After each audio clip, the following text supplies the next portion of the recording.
रब ने बना दी जोड़ी एक दूजे के लिए, जान तेरे नाम जैसे फिल्मी टाइटल शायद इसी पक्षी के लिए बने हुए हैं।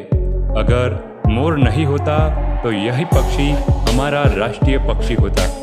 क्या आप जानते हैं इसी पक्षी ने वाल्मीकि के हाथों रामायण जैसा महाकाव्य लिखवा दिया। यह वही पक्षी है जिसका मौस खाना हमारे पुराणों में महापाप माना गया है, और यह वही पक्षी है जिसकी डिक्शनरी में डिवोर्स नाम का शब्द ही नहीं है। लव, रोमांस, समर्पण, निष्ठा और फैमिली लाइफ के प्रतीक इस पक्षी के बारे में अधिक जानना है तो बने रहिए हमारे रियल विश्व के इस वीडियो में आगे बढ़े उससे पहले वीडियो को जल्द से जल्द लाइक और सब्सक्राइब करें। सबसे पहले हम जान लेते हैं इस पक्षी की बेसिक जानकारी। इस पक्षी का वैज्ञानिक नाम है एंटीगोन। सारस क्रेन इसका ऑफिशियल नाम है। हम भारतीय इसे सारस के नाम से जानते हैं। संस्कृत में इसे कौंच पक्षी या सरहंस कहा जाता है। सारस की आयु हमसे आधी यानी 30 से 40 साल होती है। इसकी ऊंचाई एक आदमी के जितनी लगभग 5 से 6 फुट की होती है और इसकी पंखों का फैलाव 8 फुट तक हो सकता है। धरती का सबसे बड़ा उड़ने वाला पक्षी अगर कोई है तो वह है सारस। हमारे उत्तर प्रदेश राज्य ने इस पक्षी को स्टेट बर्ड का सम्मान दिया हुआ है। अब हम आपको ले चलते हैं 10,000 साल पीछे त्रेता युग में। प्रातः काल का समय था और एक ऋषि स्नान कर चले आ रहे थे तो उन्होंने देखा एक सारस की जोड़ी प्रणयरत होकर नृत्य कर रही थी।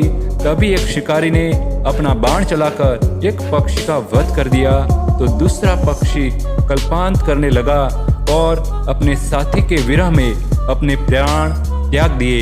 यह देखकर ऋषि के मुख से एक श्लोक निकल आया, मां निषाद प्रतिष्ठात्म गमः शाश्वतः समः यद कौंच मिथुनदिकम वदिहि काम मोहितम। अर्थात हे शिकारी, तूने निरंतर कभी शांति न मिले। तूने इस कौंच के जोड़े में से एक की जो काम मोहित था बिना कोई अपराध के हत्या कर दी। ऐसा कहकर ऋषि ने शिकारी को श्राप दिया। यह ऋषि थे वाल्मीकि के मन पर इस घटना का इतना प्रभाव पड़ा कि उन्होंने रामायण की रचना कर दी और यह श्लोक रामायण का पहला श्लोक बन गया। रामायण की शुरुआत इसी पक्षी के वर्णन से होती है। अब हम जानते हैं सारस पक्षी के उस पहलू को जिसने सारस पक्षी को इतना खास बनाया है। सारस पक्षी बने हैं एक दूजे के लिए। अगर किसी कारणवश जोड़े में से एक पक्षी पार्टनर की मौत हो जाती है तो दूसरा पक्षी अपने पार्टनर के विरह में उदास रहता है, बार बार आवाज निकालकर कल्पांत करता है, यहाँ तक कि खाना भी बंद कर देता है, जिसके कारण कुछ दिनों में उसकी मौत हो जाती है।